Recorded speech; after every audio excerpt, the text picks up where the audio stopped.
Hello everyone, welcome back to Madhu ప్రయాణం. ఈ వీడియోలో వచ్చేసి కూచిపూడి డ్రెస్ అయితే చూపిస్తున్నానండి. ఎన్ని పార్ట్స్ ఉంటాయి అనేది ఒకసారి అయితే చూపిస్తాను చూడండి. ఫస్ట్ అది వచ్చేసి పవిట, నెక్స్ట్ ఇది వచ్చేసి ప్యాంట్. ఈ ప్యాంట్కి మనమైతే ఫ్యాన్ని అటాచ్ చేస్తాము, నడుముకి కట్టుకునే బెల్ట్ లా ఉండేది ఇది అటాచ్ చేస్తాము, ఫ్రిల్స్ వచ్చి సైడ్కి కుచ్చులా వచ్చేదాన్ని కూడా అటాచ్ చేస్తాము. ఈ ప్యాంట్కి 3 పార్ట్స్ అటాచ్ అయి ఉంటాయి.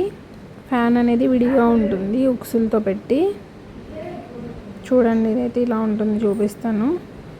ప్యాంట్ ఇలా నార్మల్ స్ట్రైట్ ప్యాంట్ లాగా వచ్చి బ్యాక్ సైడ్ ధోతి టైప్ వస్తుంది కదా, అలా లెఫ్ట్ హ్యాండ్లోకి ధోతిని అయితే స్టిచ్ చేస్తాము. ఇవి ఒక్కొక్క పార్ట్స్ వైజ్గా చూపిస్తాను, ఎలా స్టిచ్ చేయాలి ఏంటి అనేది ఫుల్ క్లారిటీగా. ఇంకా కమింగ్ అప్ వీడియోలో బార్డర్స్ డిఫరెంట్గా ఇచ్చినప్పుడు కూడా ఎలా స్టిచ్ చేయాలనేది అయితే చూపిస్తాను. ఇప్పుడు 2 పార్ట్స్ చూపించాను కదా. నెక్స్ట్ వచ్చేసి ఇది ఫ్యాన్ అనమాట, మధ్యలో ఉంటుంది. అరమండి పెట్టినప్పుడు ఫ్రిల్స్ బాగా కనిపించడానికి మనకి ఎదుగోండి ఇలా వస్తుంది. హుక్స్తో అయినా టై చేసుకోవచ్చు, మనకి ఇంకా డిఫరెంట్గా చేసుకోవచ్చు. నేను తర్వాత వీడియోలో స్టిచ్ చేసేటప్పుడు చూపిస్తాను మీకు. ఇంకా నెక్స్ట్ వచ్చేసి బ్లౌజ్. ఇలా 4 పార్ట్స్ అయితే ఉంటాయి.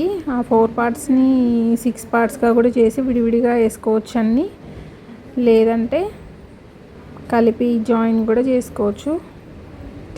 క్లారిటీగా అయితే నెక్స్ట్ కమింగ్ అప్ వీడియోస్లో ఎక్కడి నుంచి ఎలా కట్ చేసుకోవాలి అనేది స్టెప్ బై స్టెప్ అయితే క్లారిటీగా చూపిస్తాను. సబ్స్క్రైబ్.